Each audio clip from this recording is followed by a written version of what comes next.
Olá, estamos aqui de volta com o nosso Direito Simples Assim. É sempre uma delícia estar aqui conversando com os amigos e com vocês, né? Hoje, aqui na mesa, eu e o Vinícius, né? Estamos aqui. E nós temos dois convidados muito bacanas, muito competentes, que vão conversar com a gente sobre Erro médico. as questões ligadas ao direito médico, né? E aí entra a questão dos erros médicos, que dão reflexos para todo mundo, né? Para o profissional, para o paciente, enfim, para o hospital, quando é no hospital. Mas aí a gente vai bater um papo sobre isso hoje. E nós recebemos aqui o nosso colega Simon Endrigo Burman de Souza. Ou é Burman? Burman. Burman. Então, falei certinho, vocês viram? Certíssimo. Sua pronúncia alemã tá excelente. Suas aulas de alemão tá valendo a pena. Danke. É doutor em Direito Privado pela PUC Minas e pela Universidade de Roma. Mestre em Direito Privado pela PUC também. Professor, e é professor da PUC, né? Filho da PUC. É filho da PUC, eu também sou filha da PUC. Né? Aqui eu resumi, viu, gente, o currículo, porque se eu fosse falar tudo aqui, ia ficar até amanhã, né, de manhã. Bondade a sua, Rosane. E a Caroline, que já é conhecida nossa, ela já esteve aqui com a gente, falando de um assunto muito interessante. A Caroline Amorim, ela é pós-doutoranda em Direito pela PUC Minas, é mestre e doutora também pela PUC, especialista em Ciências Jurídicas e Sociais, também em Educação Moderna, pela PUC do Rio Grande do Sul, né? Uhum. MBA em Liderança, Inovação e Gestão, e graduada em Direito, né, gente? É membro do IBERC, que é o Instituto Brasileiro de Estudos em Responsabilidade Civil, e do nosso querido IBDFAM, Instituto Brasileiro de Direito de Família, né? Então, com eles que nós vamos conversar hoje. É um prazer recebê-los aqui. Primeiro ao Simon. Isso. Prazer é todo nosso, né? É muito bom estar aqui com vocês, né? Primeira vez, estou conhecendo a Rosane, o Vinícius. É muito gostoso participar de podcast, eu já havia comentado, né? Esse formato é muito interessante. E para tratar de um tema que está aí na ordem do dia, sem dúvida alguma, que é o direito médico, até porque tem aumentado muito o número de ações contra médicos, exatamente em virtude aí de supostos erros cometidos pelos profissionais da área da saúde.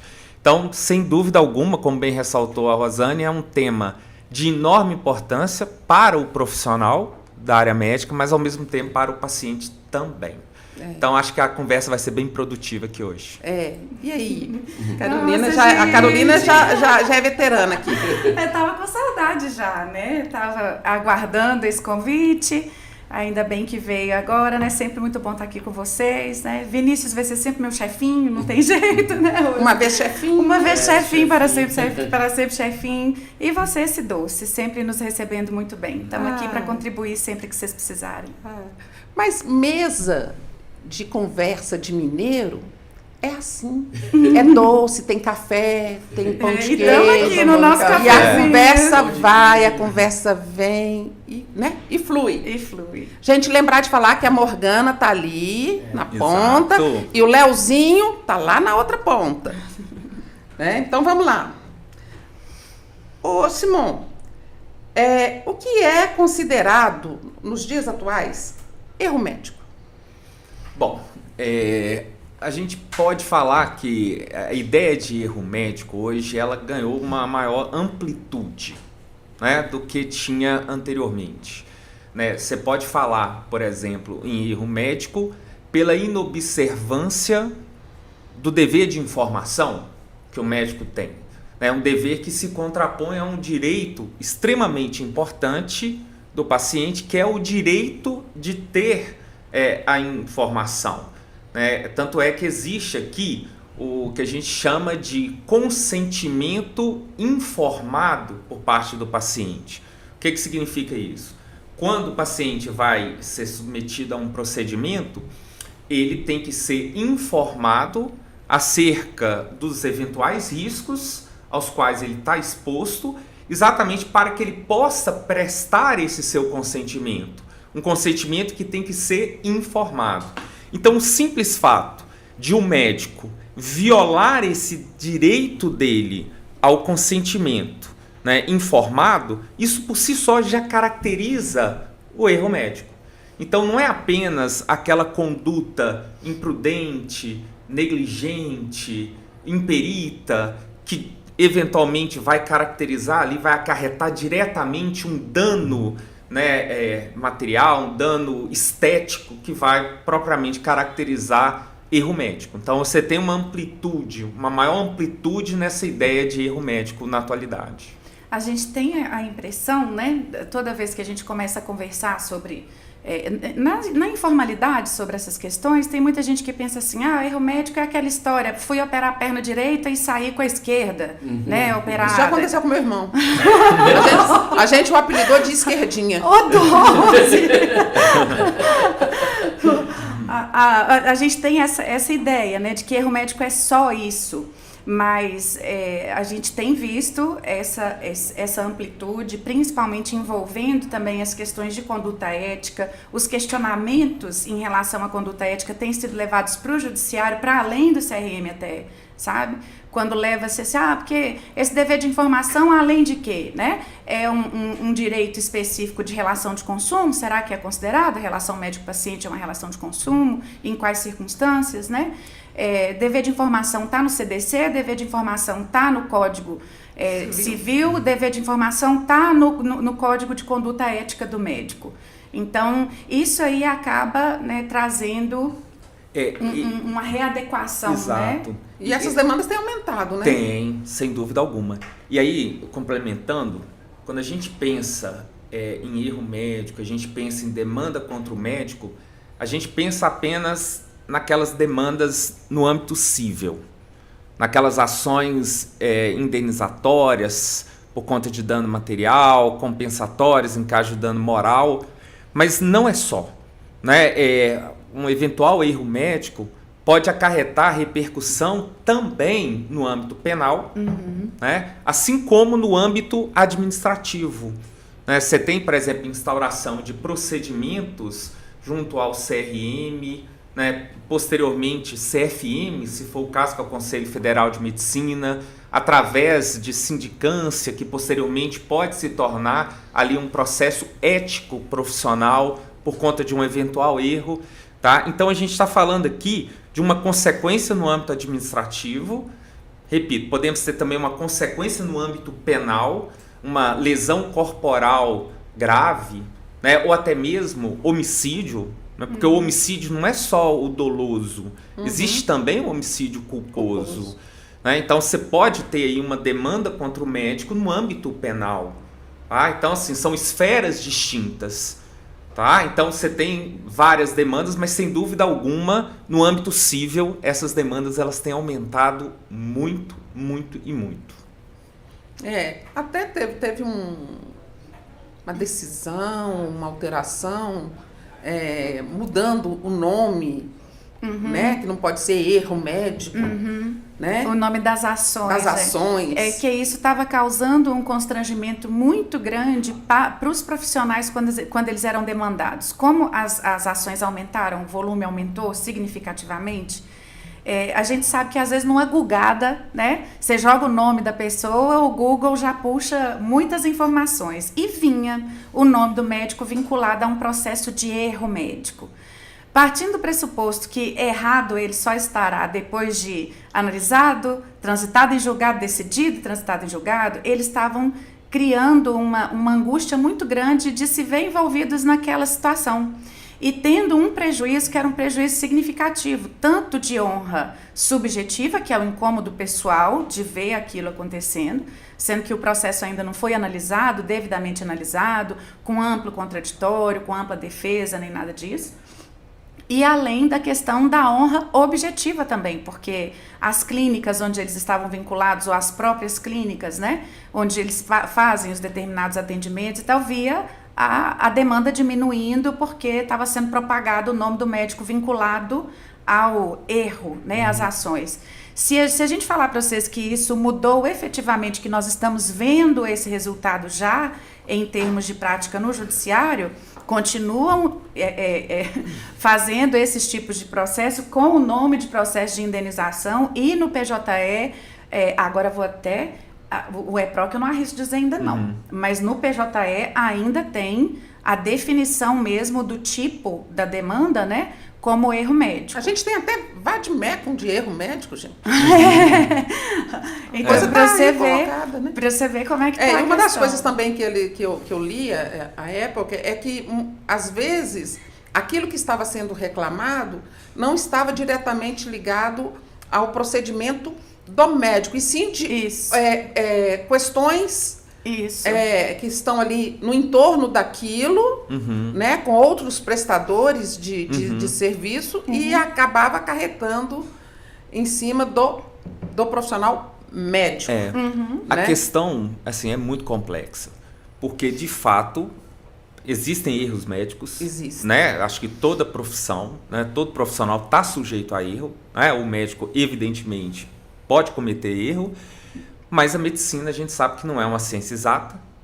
Né? Então, existem as chamadas intercorrências médicas. O que significa isso? Às vezes o médico agiu da forma correta, tá? Ou seja, não houve imperícia, não houve negligência, imprudência, mas o resultado alcançado não foi aquele resultado esperado pelo paciente. Ele era meio, né? Tá, isso, como nós somos. Exatamente por isso é que, como regra geral, a obrigação dele é de meio. Ou seja, ele tem a obrigação de usar o conhecimento, usar toda a experiência dele, pensando em obter um resultado.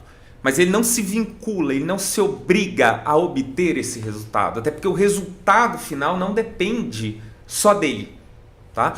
E aí o que acontece? Às vezes, por conta de uma intercorrência, você tem um resultado ruim.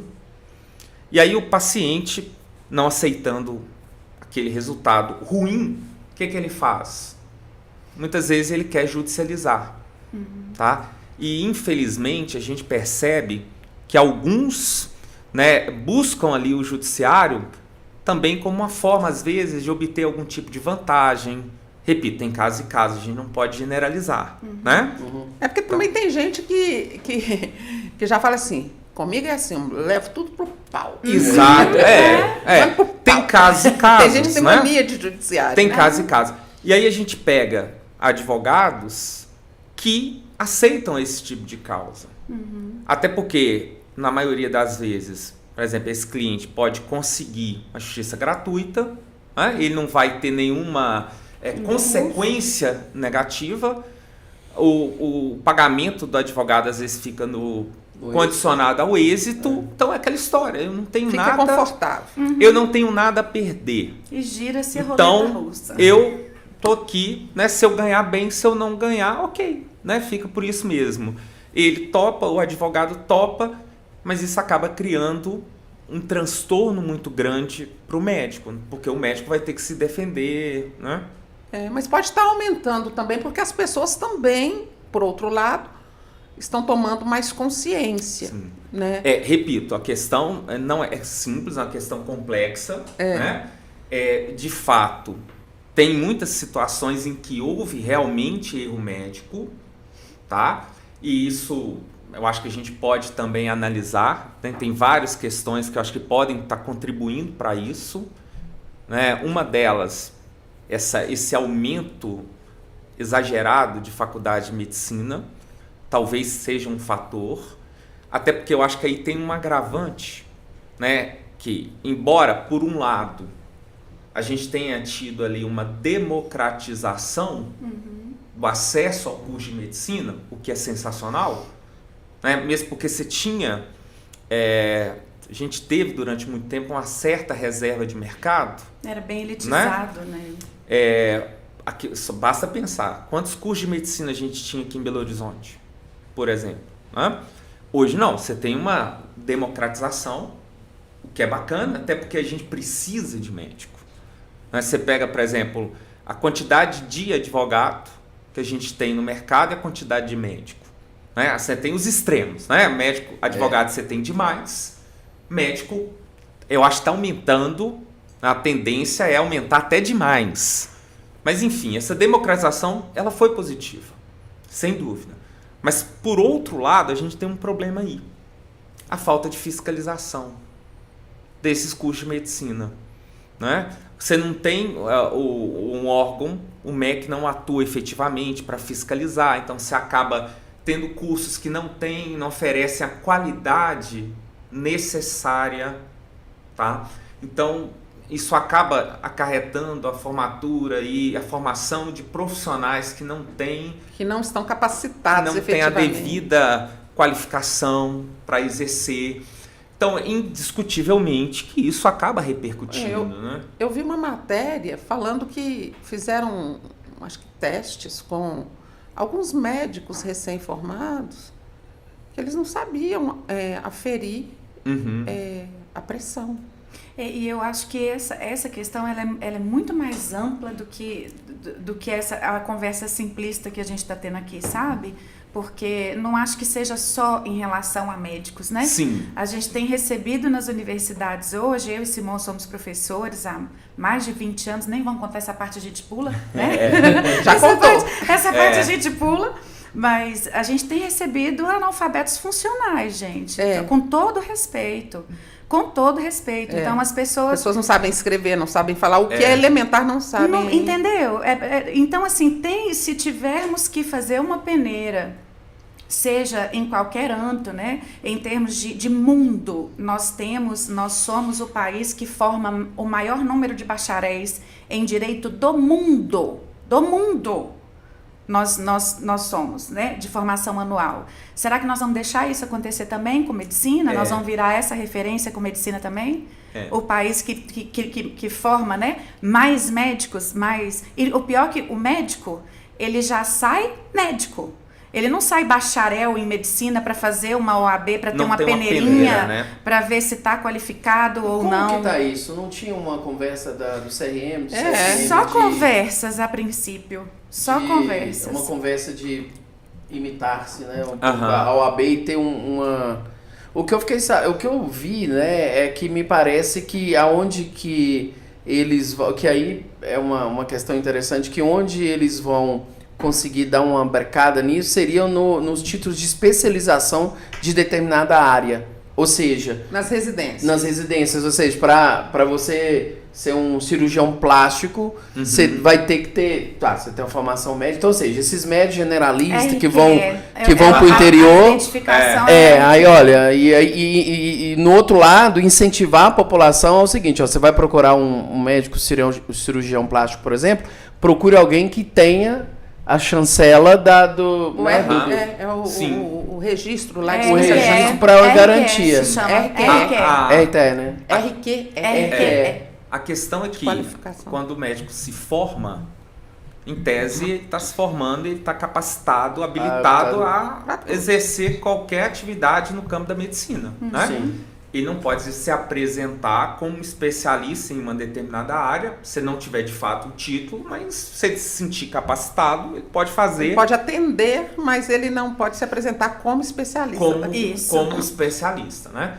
É evidente que essa é uma ideia interessante, né? Porque você pega esses cursos, as residências médicas, quando, né, credenciadas, eu acho que ajudam e muito no processo de formação. Né, ajuda a diminuir esse tipo de problema. Né? Mas eu acho que a gente tem que pensar sim numa forma, né, de barrar a entrada, né, no mercado de trabalho de pessoas que de fato não têm essa qualificação. Mas mesmo os generalistas, gente. Eu acho que tinha que ter uma provinha como a da OAB na medicina também. Para assim, estar apto a exercer o geralzão, né? Estar apto a ser chamado de médico, que nem a gente, né? A gente só está apto a ser chamado de advogado quando a gente passa na OAB, né? Até então a gente é só bacharel em direito. E até porque a gente tem que pensar o seguinte, você pega no direito, Você está lidando com patrimônio ou a liberdade, que são bens jurídicos, assim, obviamente, extremamente importantes. Sim. Agora, por outro lado, na medicina, muitas vezes você está lidando com a vida. Né? Então, o estrago que a pessoa pode fazer é muito maior. Né? Uma amiga minha faleceu há uns 2 anos. Ela foi para o pronto atendimento de um determinado hospital, passou lá nesse pronto atendimento a tarde inteira lá, que estava sentindo uma dor abdominal, saiu de lá com receita para remedinho de estômago. Buscopan e omeprazol. E faleceu no outro dia com infarto. Ela estava já num processo de infarto e não foi... quem a atendeu não conseguiu perceber que isso estava acontecendo. Então, isso aí está muito, sabe... Cria uma insegurança muito grande, né? Traz consequências que são consequências significativas aí. Você pega na esfera pública, né? Nos hospitais públicos, os médicos estão ali sobrecarregados, estão na linha de frente, né? Num serviço que é extremamente difícil. Por outro lado, aqueles médicos que estão prestando serviço para os planos de saúde também estão com uma situação complicada. Sim, porque um volume muito grande. E os planos, eles pressionam muito. Porque o plano de saúde, a preocupação maior dele é o quê? Lucro. É o lucro. Né? Então, como é que ele consegue o lucro? Com volume. Então, ele estabelece muitas vezes tempo. Metas. Então, assim, o médico, ele tem quantos minutos para atender cada paciente? 15 minutos. 20 minutos. Simples assim. Né? Então, assim, a probabilidade de erro é muito grande, porque o médico não consegue prestar um serviço de qualidade. Ele não consegue fazer um exame clínico, um exame físico.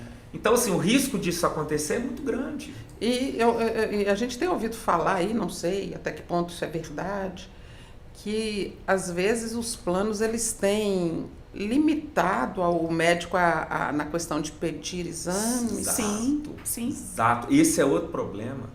Você vê, além de limitar o tempo, né, fica também pressionando a não pedir exames, né, de forma demasiada. Então, tudo isso cria um problema muito grande para o médico. Porque no final das contas, se houver algum erro, e se isso ensejar o surgimento de algum processo, quem vai ser acionado? Né? Principalmente ali. Quem vai ser demandado? O médico. Você pode estar até pensando assim, né? Indo para uma análise desse viés aí. Então, por que os médicos ficam vinculados aos planos de saúde, sendo que, se vinculados, não estamos falando de todos, né? De forma geral, mas a gente está colocando aqui uma casuísticas, né? Situações pontuais. Por que o médico fica vinculado, então, ao plano de saúde, sendo que lá, ele nesse plano de saúde, com esse viés, você tem 15 minutos por consulta, você não pode ficar pedindo exame assim assado, etc, etc. Por que ele se vincula a isso e não vai partir para uma um exercício de medicina privado, né, ou onde ele possa cobrar, né, e determinar o seu modus operandi e tal? Tem muita gente aí que está, principalmente os que estão no início de carreira, que o que faz, né, a garantia da sua subsistência, de ter gestão de dinheiro pelo trabalho exercido, é o vínculo com o plano de saúde. Porque ele sabe que a demanda não vai ser aquela coisa toda de você ter que ir buscar, né, o seu paciente. Ele vai vir por conta do vínculo com o plano de saúde. Então, tem gente que é o ganha-pão mesmo. É o ganha-pão, então, só que essa crítica... Mas tem plano de saúde aí que, para a pessoa poder atender por ele, tem que pagar uma fortuna. Não só isso, né? Para ficar cooperado. Não só isso. Então, é o investimento, é uma forma de garantir, é como se o plano de saúde fosse o seu captador de paciente, porque você não precisa ir atrás, né? O paciente já vem junto com o plano de saúde. E isso até a gente conversa muito lá no escritório. Vai ganhar no volume. A gente conversa muito sobre isso no escritório, como que isso tem fragilizado também a relação médico-paciente. que era aquela relação tão gostosa aquele médico da família que cuidava da bisavó, da avó, do pai, da mãe, do neto, bisneto e por aí vai. Essa relação, né? Hoje em dia a gente ouve, vocês devem ter passado por isso também, porque a gente passa como pessoas, né? Normais e tudo. Quando você vai numa consulta médica que o médico te dedica mais de 30 minutos, você sai de lá parecendo que você estava no oásis, né? Eu conheço médico assim. Você sai de lá parecendo que você estava no oásis. Você fala, nossa, que médico sensacional! Como a gente tem visto casos de demandas médicas, inclusive, que se o camarada tivesse retornado a ligação do paciente, ele não teria sido acionado. Percebe? Então, a relação médico-paciente, ela tem sofrido uma ressignificação, pelo que a gente consegue perceber de todos esses movimentos, sabe?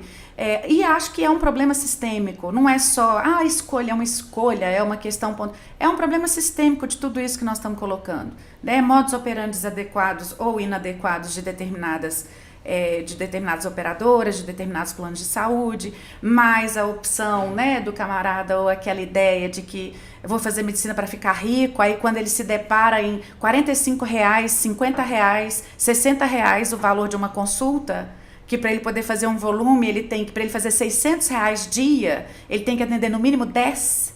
Então ele começa a ver, aí a gente vê a coisa toda virando um problema literalmente sistêmico.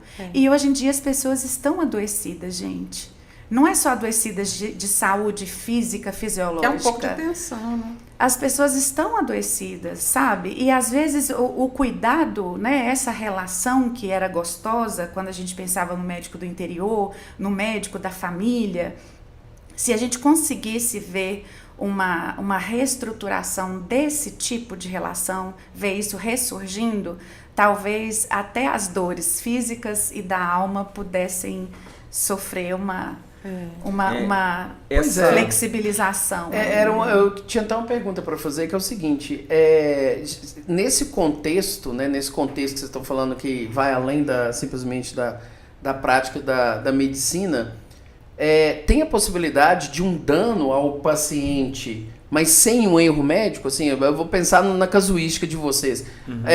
Um dano ao paciente, mas de alguma forma, que vocês estão falando do sistema, dos planos de saúde, sem que tenha ali, vamos dizer assim, a atuação do médico não contribuiu para aquele dano, o paciente sofreu, mas o médico não contribuiu para aquele dano. Sim, às vezes pode, por exemplo, surgir um dano para o paciente em virtude de uma infecção hospitalar. Entendi. Né?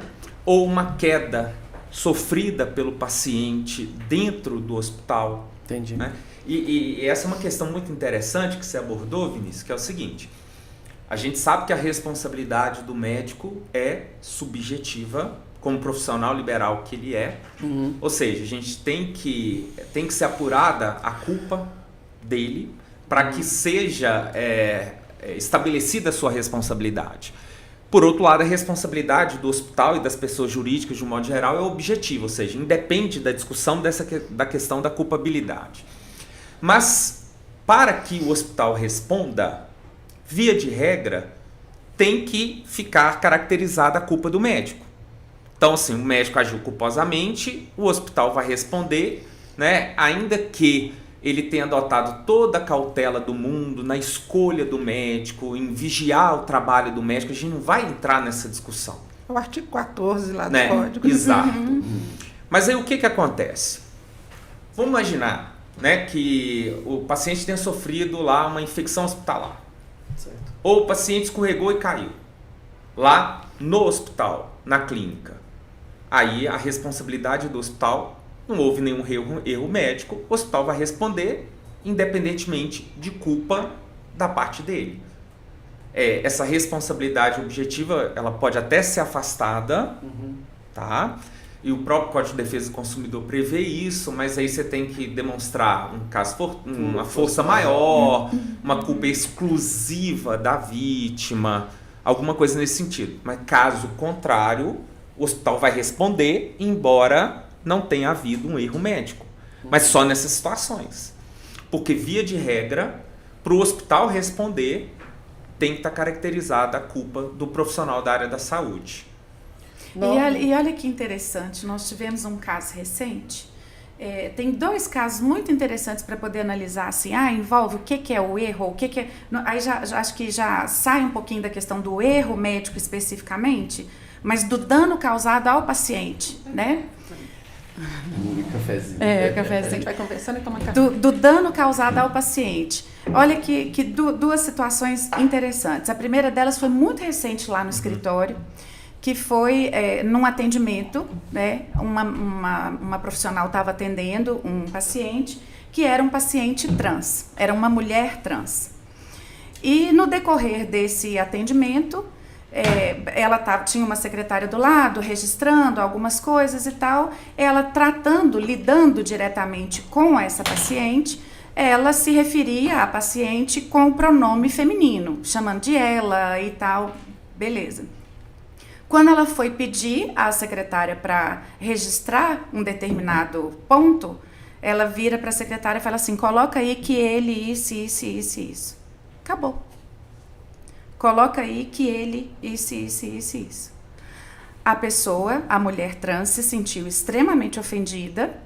Não é, se a gente for analisar a questão do dano moral na perspectiva geral que a gente tem, né? Teria que ser um dano vexatório, uma situação que trouxesse assim, um aborrecimento para além das questões de mero aborrecimento diário, mas que deveria ser público, um vexame gigantesco que a gente ouve aí da questão. O entendimento do judiciário hoje em relação a essas questões que é um dano tão significativo de dor subjetiva que podia estar ela e o médico só ali dentro. Se é tratado pelo pronome inadequado, caracteriza dano e essa pessoa sofreu uma descriminalização ou um tipo de tratativa que não deveria ser em função do seu gênero. Aí eu te pergunto, a médica errou porque lhe faltou capacidade, conhecimento e qualificação técnica médica? Não. São coisas da vida no geral, né? São coisas da perspectiva... Ela teve um ato falho. Tipo isso, né? Um ato falho. Mas houve a caracterização do dano? Essa pessoa vai ser, né, reparada, vai ser ressarcida em função da situação em si, envolvendo um profissional médico dentro de um hospital, num horário de atendimento. Então, percebe que esse dano que essa pessoa sofreu não foi um dano por técnica médica, foi um dano pela falta, poderíamos colocar aí, pela falta de dever de cuidado do geral, do dia a dia, né? Mas justifica a gente pensar que isso seria realmente um dano? Carol, já chegou no final? Não, estamos ainda caminhando. Então, não sabemos se vai ser procedente, se não vai ser procedente, mas a história está aí, a questão está posta. Sabe? Então, não é só outro caso interessante. O paciente... eu contratei Vinícius para poder tratar um problema intestinal que eu tenho. Beleza, Vinícius me tratou, ok, não tive intercorrência nenhuma, saí de lá do procedimento perfeito, resolveu o meu problema, tive um pós-procedimento adequado, fiz todo para casa, melhorei e sarei. 2 semanas depois eu fico sabendo que tinha um outro procedimento que poderia ter sido feito em mim, que era menos doloroso. Olha só, eu tive o resultado que eu queria. O médico utilizou as técnicas adequadas para o meu caso, ele determinou lá, dentro da liberdade de trabalho que ele tem, que esse era o melhor, né, o melhor protocolo para mim, e assim foi feito. Não tive intercorrência nenhuma, cheguei lá com o resultado, acabou, linda, perfeita. Mas 2 semanas depois eu descubro que já havia uma técnica mais avançada, mais apurada, e que o médico poderia ter escolhido essa outra técnica para poder resolver o meu problema. Eu poderia ter sentido menos dor no pós-operatório. E processo médico pela falta de utilização daquilo que era o mais adequado e técnico e posto em termos de mundo e de atualidade para poder resolver o meu problema. Eu tive dano? Nenhum. Eu tive problema? Nenhum. Mas eu estou dizendo que o médico errou. Foi mais caro? Foi mais caro? Eu poderia questionar isso, né? Questão de valores, foi mais caro, mais barato? Não teve dano algum para mim, mas eu estou dizendo que aquele médico ali errou porque ele não me apresentou todas as possibilidades. Ele não me trouxe conhecimento, que Simone trouxe aí no iniciozinho da conversa hoje, né? Ele não me trouxe conhecimento para eu fazer a minha escolha de forma consciente, para eu consentir do jeito que... Enfim... O terreno tá arenoso, gente. O terreno tá arenoso. A própria questão do dano moral é uma questão extremamente complexa, né? O que é dano moral? Tecnicamente, dano moral é a violação a um direito de personalidade, um direito que busca tutelar atributos essenciais da pessoa humana, né? Por exemplo, direito à honra, direito à proteção da vida privada, ao nome e assim por diante. Né? Mas aí vem, assim, olha, essa conduta... igual a Carol citou, né, do paciente trans, isso caracteriza dano moral ou não? Né? E outra questão também extremamente complexa. Tá, ok, né, ainda que caracterize dano moral, quais são as consequências que daí advirão? Né? A questão da compensação pelo dano moral é uma questão já consolidada, não tem o que discutir. Mas qual o montante dessa compensação? Porque quando você tem um dano material, a indenização ela mede pela extensão do dano. É matemático. Então, por exemplo, emprestei o celular para o Vinícius. Vinícius deixou o celular cair e quebrar. Né? Você tem um dano material, eu tenho direito a uma indenização que vai ser medida de acordo com a extensão do dano. Agora, e no caso do dano moral? Então, eu tenho dificuldade de identificar o dano moral, eu tenho dificuldade de estabelecer um valor para essa compensação pelo dano moral que eu sofri. E na mesma seara tem a questão do dano estético, que também é muito importante quando a gente fala em erro médico. Por quê? Porque muitas vezes a conduta médica pode acarretar ali a interferência, né, em alguma função fisiológica de forma definitiva, e aí o paciente vem e alega, pleiteia uma compensação também pelo dano estético. E hoje também está consolidado o entendimento de que o dano estético existe independentemente do dano moral.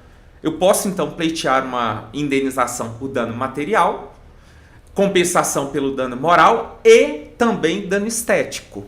Mas aí vem, e o critério? Né? Qual o critério que nós vamos utilizar em relação ao dano moral, em relação ao dano estético?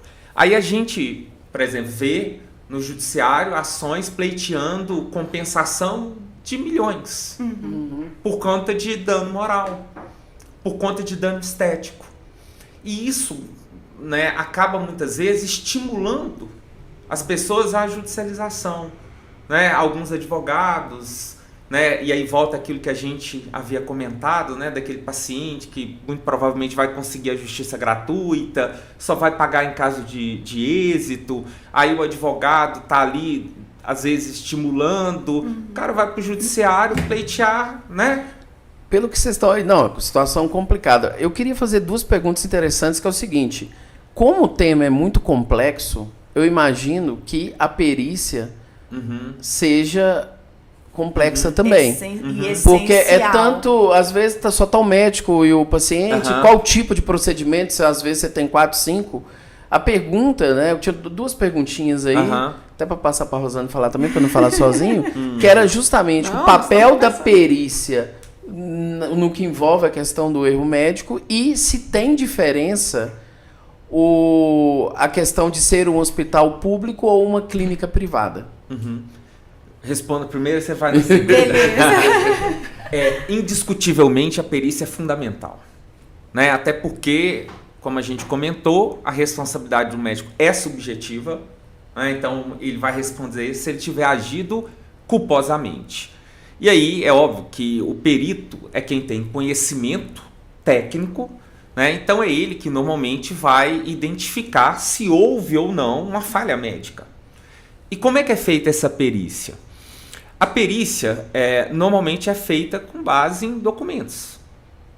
E é por isso que o prontuário médico tem uma importância aqui crucial, né? Normalmente a perícia é indireta, se dá por meio de prontuário, o perito vai analisar todo o prontuário do paciente e vai, a partir daquele prontuário, vai aferir se a conduta foi adequada ou não. E aí a gente tem uma questão que é crucial, né? Eu acho que é fundamental o médico, né, fazer um prontuário muito bem feito. Muito bem feito. Redigir um prontuário bem detalhado, especificando tudo que foi realizado, é absolutamente fundamental. Até porque muitas vezes ele pode ser processado e punido e condenado por conta de algo que ele fez, mas que ele não colocou no prontuário. A gente teve um caso de um médico que foi condenado, né, um pediatra, ele estava na sala de parto, né, quando a criança nasce, o médico tem que fazer uma série de procedimentos, o pediatra, né, para verificar se a criança tem uma doença que chama displasia congênita de quadril. Normalmente essa displasia ela é identificada quando a criança começa a andar. Mas de todo modo, o procedimento ele tem que ser feito no início, quando a criança nasce. E o pediatra não colocou no prontuário que ele havia feito. É um procedimento assim, que é praxe. Os pediatras fazem, mas ele não colocou. Então, a criança, quando começou a andar, ela apresentou o problema, tá? E aí, quando você identifica, e é possível identificar no início, tem como fazer uma cirurgia e a probabilidade de recuperação aumenta significativamente, mas como não foi em tese feito em tese, porque o médico fala, não, eu fiz o exame. Esse é um exame que é o beabá, né? Mas assim, ele não colocou, em tese não foi feito, então ele foi condenado pela não realização do exame, né? E aí é como se tivesse ali, a criança tivesse perdido a chance de se submeter a uma cirurgia e ter, então, a oportunidade de apresentar uma perspectiva muito melhor de melhora do problema ocorrido, que é a displasia. Nossa, muito muito doido, né? O Léo já está ali me dando os recadinhos do tempo. Como é que vocês veem aí essa utilização da inteligência artificial aí pelos médicos na relação aí com o paciente? Olha, a gente tem percebido uma queixa muito grande, acho que também envolvendo aí esse desgaste da relação médico-paciente, quebrando esse encanto, né? Porque as pessoas têm se queixado de chegar até os consultórios e tal, e ver médico lá. O médico, ao invés de olhar para o paciente, está olhando para o sistema operacional do computador, para poder verificar se fecha o diagnóstico, né? Para poder verificar se fecha o diagnóstico, para poder ver se o aplicativo da busca da doença, do remédio, do não sei o que, vai trazer a resposta mais adequada. Que seja um chat GPT simples. As pessoas querem cuidado, e cuidado com uma dedicação, no mínimo, de atenção. Então, a utilização, a gente nem entraria na questão dos resultados diagnósticos com utilização da IA, que a gente entraria, seria mais umas 5 horas de podcast, né? Mas a utilização desses sistemas operacionais está tirando a pessoalidade do contato visual, sabe? Daquela anamnese de pegar o palitinho, colocar na língua, ver a garganta, sabe aquela coisa que a gente diz que não existe hoje mais? Você chega hoje para poder ser atendido, você sentir o toque do profissional no seu corpo, né? Que seja para poder medir sua pressão, medir sua temperatura, olhar sua garganta, ver seu ouvido, seu nariz, o que for. E as pessoas estão sentindo falta disso. Ô, Carolina, outro dia eu fui a um médico, eu entrei na sala dele, falei, boa tarde. Ele estava, do jeito que ele estava, ele ficou. Daí a pouco ele está lá escrevendo, daí a pouco ele falou assim, o que te traz aqui? Sem olhar para mim. Aí eu fiquei calado, fiquei olhando para a cara dele. E ele lá de cabeça baixa. Aí de cabeça baixa ele ficou, o que te traz aqui? Eu falei, você não vai olhar para minha cara, não? Olha para mim. Se eu saber quem é que está aqui, o paciente que está aqui, para depois eu falar o que eu estou precisando. Aí ele, parece que ele estava assim, num outro mundo, sabe? Aí ele falou assim, desculpa, E aí que ele começou a me atender. Esses dias eu vi uma médica dando uma entrevista que ela falou que hoje em dia substituiu pelos exames, que é o seguinte, antigamente a gente não tinha essa capacidade de todos os exames que a gente tinha hoje, então o papo com o médico era fundamental, ele perguntava coisas assim, sua mãe já teve... Então, assim, a anamnese que ele fazia e essa parte assim, já direcionava ele com menos exames que ele hoje não tem. Hoje não, ele chega aí, tá, então vou pedir os exames. Então, assim, é uma coisa muito rápida, traz os exames que eu te falo o que você tem, sendo que talvez 2 ou 3 perguntas a mais, opa, e tem uma questão também, Vinícius, que é fundamental. Né? É muito importante que a pessoa que esteja manuseando esteja preparada, né, para utilizar essa tecnologia. A gente vê muito no direito, né, profissional que às vezes usa, né, a IA, usa, por exemplo, um chat GPT da vida, mas de repente utiliza ali uma informação equivocada. Que está cheio de informação equivocada. Equivocada. Né? Teve um caso recente, né, de uma parte contrária que ajuizou uma ação e tal, quando a gente foi ver, ele citou um artigo do Código Civil, foi olhar e falou, mas espera aí. Isso não existe. Não e existe. as jurisprudências falsas? Sim. Jurisprudência falsa? Entendeu? Então, assim, doutrina, se a pessoa, doutrina, se a pessoa não souber manusear, tá? Gente, eu acho que vai aumentar o risco de erro. Né? Então, inteligência artificial ajuda? Sim. Mas é muito importante que o ser humano saiba utilizar. Usar com responsabilidade. Usar com responsabilidade sem perder a questão da humanidade também, né? Porque o paciente quer muito isso, ele precisa disso também. Né? Gente, a gente ficaria aqui até amanhã conversando. Mas o Léo já me deu um tanto de recadinho. E eu tô aqui já. E aí, a gente, como esse é um tema que ele é extenso, é cheio de detalhes... Aí a gente já convida... Como eu gostei do café e do pão. Vou voltar. A gente já convida para voltar um outro dia para a gente conversar só sobre planos de saúde, a relação com essa coisa do plano de saúde, essas cobranças em cirurgias que são cobertas pelo plano de saúde, mas que por fora é cobrado um pagamentinho por fora, seja do instrumentalizador ali, seja de não sei mais o que. Aí a gente tem que conversar.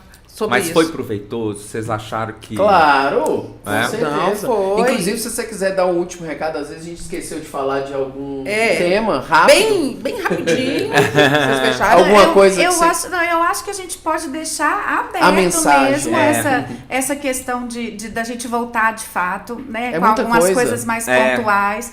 Porque tem muita coisa bacana pra gente abordar. Existe a possibilidade... Porque é bom pro médico, pro profissional médico. Isso. Também falar da questão da importância dos enfermeiros, dos técnicos de enfermagem, gente, da equipe toda. Pessoal então a gente voltar para falar disso. Tá na linha de frente, ali ó, no front, e tá sofrendo. Sofre demais. Por quê? Porque é aquilo que Carol falou. Fala assim, a pessoa, ela aceita porque ela quer. Não, gente, ela precisa. Ela vai fazer o quê? Tá formando hoje, por exemplo, que seja médico, enfermeiro. Fala assim, olha, não, eu só vou atender particular. Porque aí eu ponho lá, não, vou atender o paciente durante 1h30. Falei assim, tá bom, abre um consultório, eu quero ver quem que vai lá. Paga R$700, 800 mil. Por exemplo, minha sobrinha, ela tá no interior, formou agora. Tem que falar no microfone, amor. Não, desculpa, mas... Não, pode falar que capta, fala aí no microfone. Não. Tá, não, pra continua, mim continua.